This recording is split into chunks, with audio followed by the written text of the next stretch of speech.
Hi കൂട്ടുകാരെ, ഇന്ന് നമ്മൾ വളരെ സ്പെഷ്യലായിട്ടുള്ള ഒരു വെണ്ടയ്ക്ക ഫ്രൈ ആണ് ഉണ്ടാക്കാൻ പോകുന്നത്.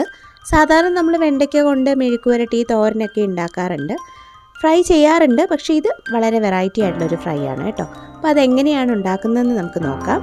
ആദ്യം നമ്മൾ വെണ്ടയ്ക്ക ഇതുപോലെ അരിഞ്ഞെടുക്കുക, വട്ടം വട്ടം ചെറുതായിട്ട് അരിഞ്ഞെടുക്കുക.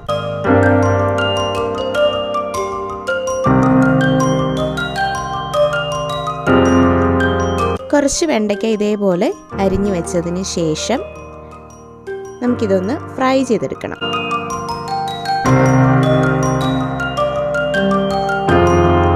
അതിന് മുമ്പായിട്ട് നമുക്കൊരു ചെറിയ പരിപാടിയുണ്ട്. ഒരു കൂട്ടാണിത്. ഇതിന് വേണ്ടിയിട്ട് നമുക്ക് കടലമാവ് എടുത്തിട്ടുണ്ട്, കുറച്ച് കടലമാവ്. അതിന് എരിവിന് ആവശ്യമായിട്ടുള്ള ഒരു 2-3 ടീസ്പൂൺ മുളക് പൊടി, കാശ്മീരി മുളക് പൊടിയാണ് കേട്ടോ ഇവിടെ എടുക്കുന്നത്. ഒരൽപ്പം മഞ്ഞൾപ്പൊടി, ഗരം മസാലപ്പൊടി, ആവശ്യത്തിന് ഉപ്പ്, ആ കടലമാവിന് പാകത്തിനുള്ള ഉപ്പ്, ഇതെല്ലാം കൂടി ഒന്ന് മിക്സ് ചെയ്യുക.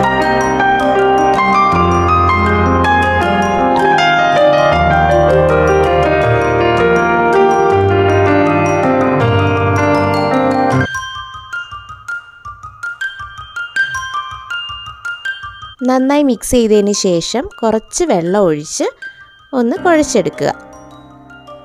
നമ്മൾ ഈ പഴംപൊരിയൊക്കെ ചെയ്യുമ്പോഴത്തേക്കും മാവ് കുഴച്ചെടുക്കത്തില്ലേ, ആ ഒരു പരുവത്തിന്, ഈ ഒരു പരുവത്തിനായിരിക്കണം നമ്മളത് കുഴച്ചെടുക്കുന്നത്. ഒരുപാട് വെള്ളം കൂടാനും പാടില്ല, കുറഞ്ഞു പോകാനും പാടില്ല. ഇനി നമുക്ക് ഒരു മൺചട്ടി അടുപ്പിലേക്ക് വെച്ച് അതിലേക്ക് ഒരൽപ്പം എണ്ണ ഒഴിക്കാം.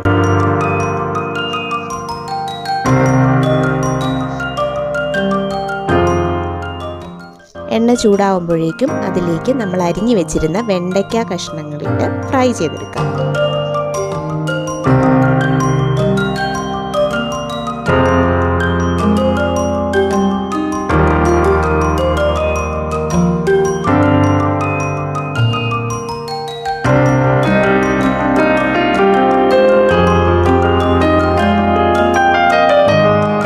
ഒരു പകുതിയോളം വഴണ്ടി വരുമ്പോഴത്തേക്കും കുറച്ച് ഉപ്പും കൂടി നമുക്കതിലേക്ക് ചേർത്ത് ഒന്നും കൂടി വഴറ്റിയെടുക്കാം.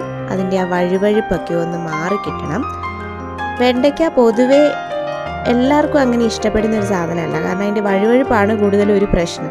അപ്പോൾ വഴുവഴുപ്പ് മാറ്റി നല്ല രീതിയിൽ അത് ഫ്രൈ ആക്കിയൊക്കെ എടുത്താൽ കഴിക്കാൻ നല്ല ടേസ്റ്റാണ്. അപ്പോൾ അത്യാവശ്യം ഒന്ന് ഫ്രൈ ആയിട്ട് വന്നിട്ടുണ്ട്. അതിലേക്ക് നമുക്ക് നേരത്തെ കലക്കി വെച്ചിരുന്ന ആ കൂട്ട് ഒഴിച്ചു കൊടുക്കാം.